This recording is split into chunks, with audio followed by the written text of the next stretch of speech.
السلام علیکم ناظرین، میں طارق اسماعیل ساگر آپ کی خدمت میں کچھ اہم گزارشات کے ساتھ۔ ناظرین کرام، کل ایک اہم انٹرویو میں D G I S P R major general Babar Iftikhar نے بھارت کو مشورہ دیا ہے کہ وہ آگ سے نہ کھیلے۔ اس مشورے کا پس منظر یہ ہے کہ بھارت نے ایک مرتبہ پھر، بلکہ یہ کہیے کہ تسلسل ہے، ایک مرتبہ کیا، وہ تو روزانہ یہ کام کرتے ہیں۔ ہم ایل او سی کے ساتھ ساتھ، ایل او سی پر تو جو وہ کر رہا تھا ورکنگ باؤنڈری، یعنی پنجاب اور کشمیر کا جو سرحدی ایریا ہے جو انڈیا کے ساتھ ملتا ہے، اس کو ورکنگ باؤنڈری کہتے ہیں۔ یہ آپ سمجھیے کہ پٹھان کوٹ، انڈیا کا جو پٹھان کوٹ ہے، پٹھان کوٹ کے بالکل ساتھ نیچے کٹھوعہ ایک جگہ، کٹھوعہ کے یہ سرحدی علاقہ ہے۔ کٹھوعہ کے سامنے پاکستان کا جا رہا ایریا، سیالکوٹ سیکٹر ہم اسے کہتے ہیں۔ تو وہ ورکنگ باؤنڈری ہے، وہ یعنی وہ کوئی مستقل باؤنڈری نہیں ہے، وہ بھی ورکنگ باؤنڈری ہے، اور جس کا فیصلہ ابھی ہونا ہے۔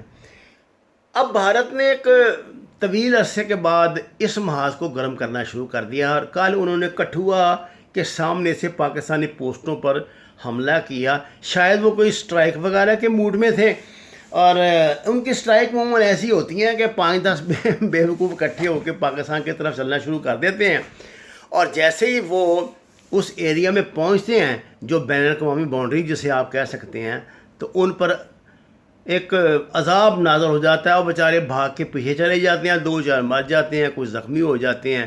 یہ اتنے بزدل لوگ ہیں کہ مرنے والوں کی لاشیں تک نہیں اٹھاتے، زخمیوں کو چھوڑ کے بھاگ جاتے ہیں، حالانکہ وہ ان کے اپنے ایریا میں ہی پڑے ہوتے ہیں، اور بعد میں پھر منت سماجت کر کے سفید جھنڈے لہرا کے پاکستان سے درخواست کرتے ہیں کہ ہم ان کی لاشیں اٹھا لیں یا اپنے زخمیوں کو اٹھا لیں۔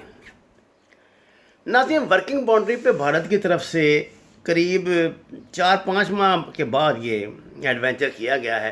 اصل میں وہ دیکھنا یہ چاہتے ہیں کہ پاکستان کا رسپانس کیا ہے، اور پاکستانی اس وقت کس پوزیشن میں ہے اس ایریا میں۔ ظاہر ہے اس کا انہیں بھرپور جواب مل گیا ہوگا، کیونکہ پاکستان کی اب یہ پالیسی ہے کہ جیسے ہی انڈیا حملہ کرے اس کو وہ پورے زور شور سے جواب دیتا ہے، اور یہ کچھ پاکستان نے اس مرتبہ کیا۔ ناظرین کرام، لداخ میں چینیوں سے ذلت اٹھانے کے بعد اب انڈینز نے ایک تو نیپال پہ چڑھائی کر دیا، وہاں پتہ نہیں اپنے کتنے بٹالین لے کے چلے گئے ہیں، جھنڈے لگا دیے ہیں ان کے علاقوں میں جا کے، اور وہاں پہ ایئر فورس کی پروازیں شروع کر دی ہیں۔ یہ حرکت وہ پاکستان کے ساتھ تو کرنے سے رہے بیچارے، یہاں تو ڈرتے ڈرتے وہ اپنا ایک ڈرون بھیجتے ہیں جس کو پاکستان گرا لیتا ہے۔ خود ان کی جرت نہیں ہے کہ اپنے مورچوں سے سر بھی باہر نکالیں۔ ان کو اس بات کا پتہ ہے کہ جیسے ہی مورچے سے سر باہر نکلا گولی آئے گی، اور ان کا رام بولو ہو جائے گا۔ اب انڈیا یہ کیوں کر رہا ہے؟ آخر اس کو یہ کیا مصیبت آ گئی؟ افغانستان میں اس نے اپنے گلے مصیبت ڈالی ہوئی ہے، چین سے وہ جوتے کھا رہا ہے، نیپال جیسا ایک بہت ہی کمزور ملک جسے اپنے باپ کی جاگیر سمجھا کرتے تھے، جہاں دندناتے پھرتے تھے، کٹھمنڈو سے آ کے وہ پاکستانیوں کو اٹھا کے لے جاتے تھے۔ ایسے ممالک بھی اب انڈیا کے خلاف ڈٹ گئے۔ سری لنکا سے جو بھارت کے تعلقات ہیں وہ کسی سے ڈھکے چھپے نہیں۔ مالدیپ نے اس کے خلاف جو بیانات پچھلے 5-6 مہینوں میں دیے ہیں، جس طرح کے نفرت اور ناراضگی کا اظہار کیا، وہ سب کے سامنے ہے۔ بھوٹان ان کے شکنجے میں جکڑا ہوا ہے، اور ادھر سکم پر بھی اسی طرح کی صورت حال ہے۔ تو اور بنگلہ دیش جیسا ملک، آپ اندازہ فرمائیں، بنگلہ دیش جیسا ملک جہاں جا کے یہ مودی نے بڑی پھڑے ماری تھی کہ جہاں اس نے اپنی 52 انچ کی چھاتی اور پتہ نہیں کیا کچھ بتایا تھا، اور کہا تھا کہ مفتی بانی کے ذریعے ہم نے ان کو آزادی دلائی، یہ کی وہ کی۔ آج وہ بنگلہ دیش بھی اس سے ناراض ہے، ان کو بھی اس بات کا خطرہ ہے کہ یہ کوئی نہ کوئی فالس فلیگ آپریشن ہمارے خلاف کریں گے۔ پاکستان کی طرف سے مسلسل وارننگ اس حوالے سے دنیا بھر کو دی جا رہی ہیں۔ ناظرین کرام، بظاہر تو یہ باتیں بڑی عجیب لگتی ہیں کہ ایسے ہی پاکستان کا وزیر اعظم اس طرح کے بیان دے دیتا ہے، وزیر خارجہ دے دیتا ہے، لیکن بین الاقوامی سفارتکاری میں اس کی بڑی اہمیت ہے۔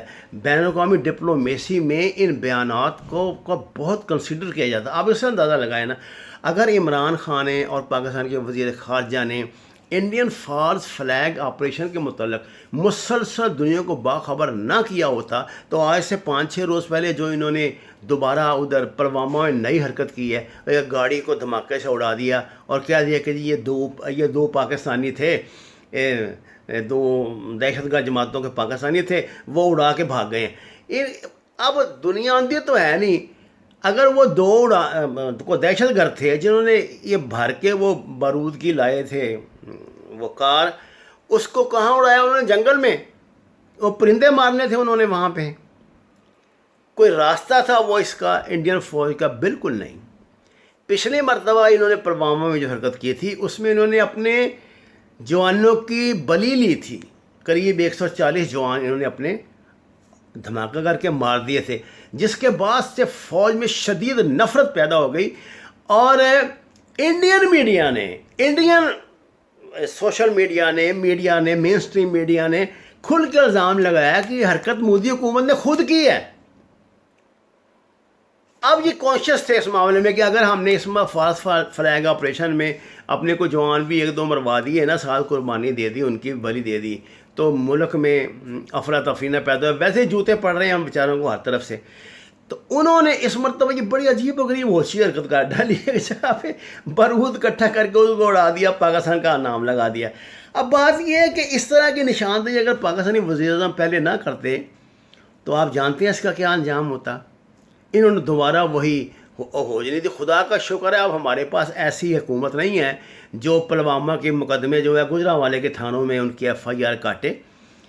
اب بہرحال کچھ بھی ہے وہ سینسیبل حکومت اس حوالے سے ہے۔ ناظرین کرام، کٹھوعہ سیکٹر میں بھارت کا کمزور ترین سیکٹر ہے۔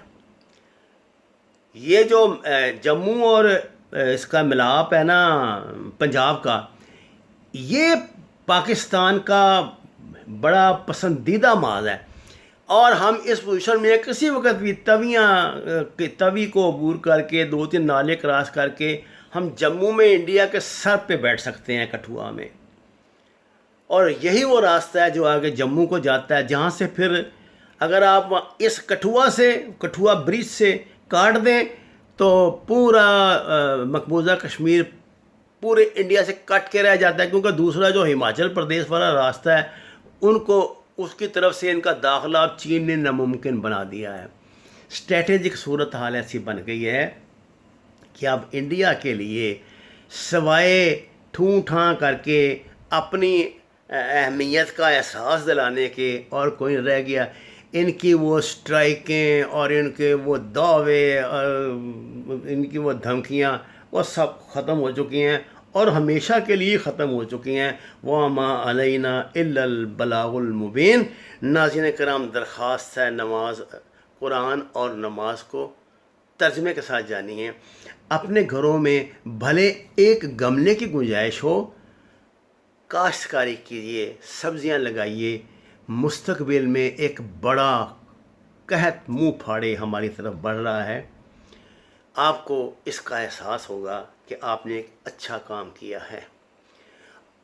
اس کے چینل کو سبسکرائب کریں، لائکس دیں۔ آپ کا بہت شکریہ۔